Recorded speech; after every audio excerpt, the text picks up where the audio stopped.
I was thinking, what are some AI integrations and things that are happening right now that therapists are using, cutting edge technology, AI tools and tricks and things that therapists are using? Because I saw this thing going around in the therapist group. Somebody posted, it was like somebody interacted with a chatbot, a therapist chatbot. It was saying, how are you getting your information to help me right now? It was like a therapist, artificial intelligence therapist that she was talking to. And it basically was like, I'm trained on therapist data, information given to me by therapists on platforms. And she actually asked the chatbot, how are you learning this stuff? Who's training you on it? Where are you getting the information? And the AI said from real-time therapist conversations that therapists are having with their clients. I'm getting trained on that data. So this person also then went on to say, who's letting you do this? Where are you getting trained with this data? And he listed some things like ND Live, BetterHelp, and what was the other one? It was another platform like that, or these telehealth platforms where therapists see their clients. And, it's controversial, of course, because it's like, first of all, do the clients know, did the therapists know that this AI thing is being trained on actual therapy sessions to learn how to be a better AI therapist? I'm assuming therapists and clients are opting in. In fact, I saw a help wanted ad for one of these tech companies that said, hey, would you like to help us train our therapy AI models?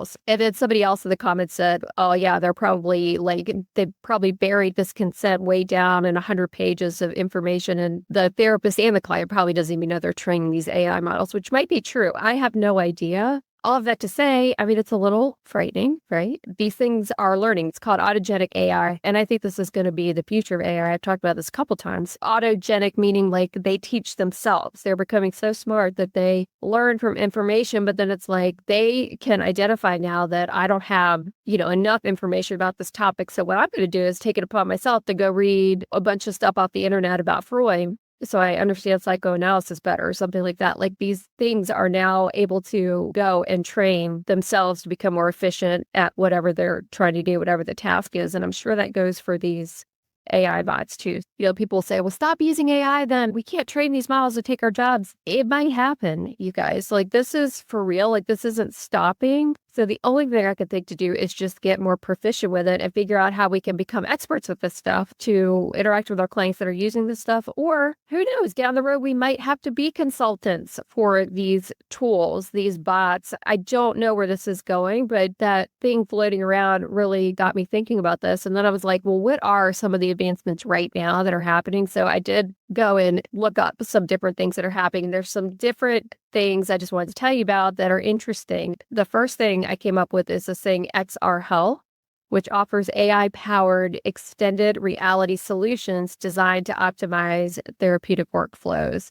So it provides like VR environments for various therapies, including pain management, cognitive therapy, allowing patients to experience situations immersively without leaving the consultation room. So let's say you specialize in cognitive behavioral therapy and you've got this VR headset that you're going to put on with your client, and maybe you'll go into the VR room with your client and maybe they're like in a social setting or something and you're working on identifying automatic thoughts in an immersive social environment, and this thing can like listen and pick up on, and you guys can interact together in this like immersive social environment and like, hey, what was your automatic thought right there? Let's do this in real time. Let's figure out what that was. And what was the behavioral cue that made that automatic thought pop up, right? Something like that. Or pain management. Like let's simulate you walking on that injury you had that's related to your PTSD. And let's go through the emotional piece together. Let's process it together real time in this virtual immersive room. That's what's happening right now. I got that from this thing called XR Health that does this stuff. And us as therapists in the future, maybe we're going to need to be working for XR Health and in these virtual rooms with clients that want to use this virtual reality setting with actual therapists guiding them through this immersive experience. I don't know, but these are the things I'm thinking about. There's another one, Feel Monitor by Feel Therapeutics. So this is cutting edge wearable devices paired with AI designed for continuous mental health monitoring. Like, I don't know about these devices monitoring me, but some clients might. It tracks physiological signals to assess mental health well-being, offering personalized feedback and early warning signals for potential mental health crises. So let's say you're bipolar and this thing picks up on an increase in your speech. Your speech becomes more rapid over like 3 days.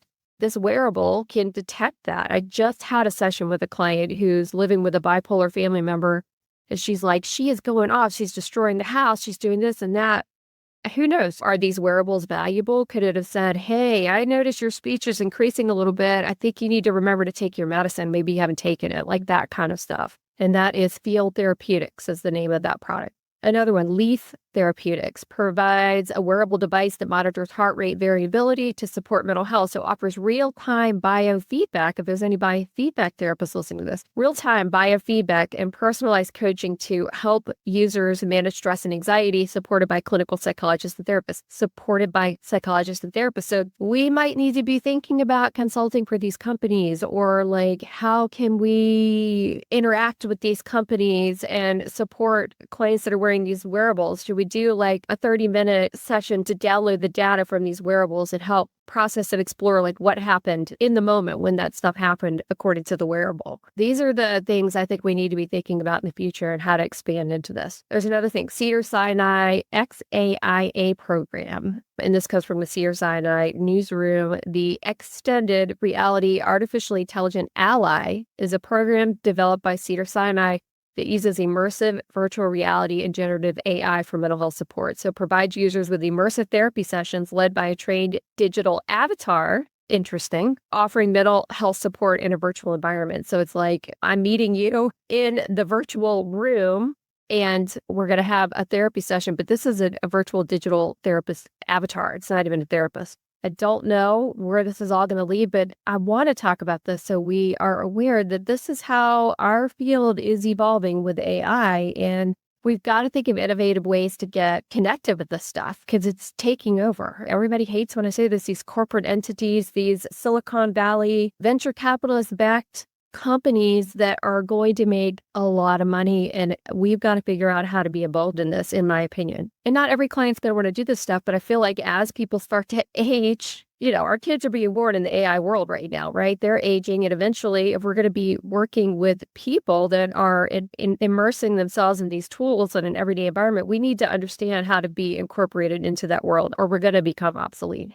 Another thing I looked up with Mindvalley's Eve, E.V.E. So Eve, AI tool developed by Mindvalley to act as a virtual therapist and helper, which is probably similar to what I was talking about in the beginning. Somebody was talking with one of these bots and actually got some background information, like whoever designed it didn't program it to not say how it was getting programmed with information. It provides guidance in various aspects of life using wearable devices to sense user emotions, offering personalized advice on health, relationships, career, and financial goals. Super interesting, right? So it's like you're wearing this device, baby, it's listening in on all your conversations. And when you get home at night, you're downloading the data and getting feedback from the AI around, you know what, your tone in that conversation or the way that you answer that question, you could have maybe answered it this way if you want to project this type of image, or if you want to be more effective in the workplace or in your relationship, your date that you went on, you wear this wearable, you take it home, you download it, you've got this dating AI coach in there that